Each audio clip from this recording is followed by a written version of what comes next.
But with Silvagni running, Hickmott had to wait for the traffic to catch up. Silvagni kept on going. Whoa! Oh, Milburn has collected another one. Oh dear, that does not look good.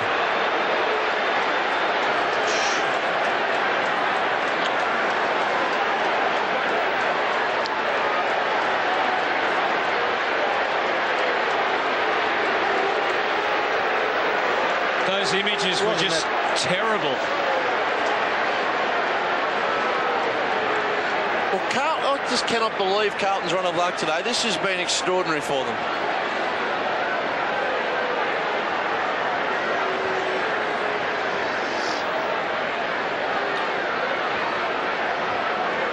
Oh, that was the contact. And the head really hit the ground hard as well. Great courage from Stu Silvagni. Always shows that. Oh.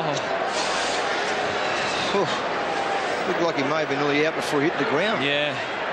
Oh, that is just one of the saddest images of AFL football on that replay then. Okay, yeah, this is my scene coming up next. I'm not that guy. That wasn't me. There, on the left. That's the one, holding the spear. That's me. It's just a shoulder. It could be anybody's shoulder. Ozzy, you're right in the heart of the action down on the boundary line. Just update us as to what's happened with the security and the men on the fence. Well, that guy we can see on camera with the ball down, he's still pretty fired up. He doesn't want a bar of the police being around or the security. He just wants to get it down Milburn. And as I said earlier, if I was down Milburn, I'd be getting off the ground right now. I'd be going in the rooms. Well, that bloke should have been taken away, if not from the ground, certainly from the area. Well, there's virtually no police presence here today at all. Well, there's two policemen down the boundary line inside the ground, and that's it. Now, that's not being critical of anyone. I don't know how the system works. There's a couple over here, Hutch. Around the boundary over here, not far from the scoreboard, the Sam Smorgan scoreboard. Just sort of. There's a number of security guards in yellow, but just stupid questions. Is there some strike, something still? Is that still? Yeah, that gone now. Pay claim is still going on. But hopefully that hasn't affected the numbers here today. In essence, Darren Milburn's got police protection on the boundary line. That's not being over drastic of what's happened here at Optus Oval. 26,314 people here this afternoon.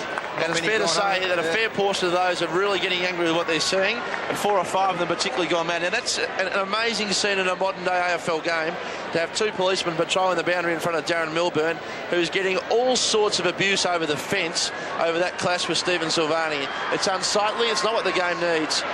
And it's certainly something that, in the cool light of day tomorrow, many people involved will regret on and off the field. He's Carlton's favourite son, isn't he? I mean, it's simple as that. Not many people left this ground. Of course, Gary Hocking playing his last game. Now, the Carlton official there, I think it's John Price, is talking to the police about what happened. So, in essence, the police are involved in this game of football. That's just extraordinary what's happened. And similar to what can happen in English soccer sometimes, Milburn has incited that with a smile and a clap as he came off the ground. And he hasn't got much support from his teammates, Justin Murphy included down there at the moment. It's probably going to be, when we look back on this, the darkest day in Gary Hocking's career, and that's not him personally, but in the club participation level. The Cats have not scored a goal since 26-minute mark of the first quarter. Thank you, Douglas. They've kicked no goals in 3 quarters, and this is a sad, sad way for a great Geelong Football Club to go out.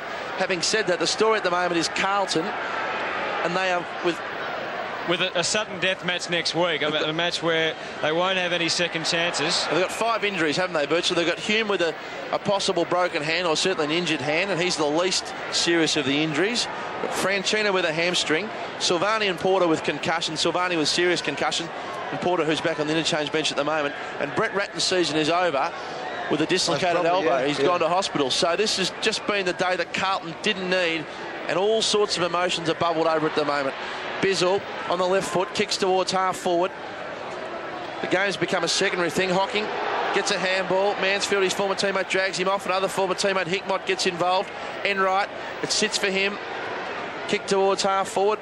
The Carlton crowd's almost booing every Geelong possession at the moment. It's an extraordinary situation. Bradley, short pass to Hickmott. I think they're playing with 17. I can't see Hume whether he's come back out there or not. So the Blues have got 17 on the ground, which has been a long time since that's happened. No, Hume's still in the dugout there, Hutch. Okay, so they're playing one. No, he's out there, sorry. He's out there, mate. He's gone out there. He's out there, Hume. Okay, well, I don't think there was any need to send him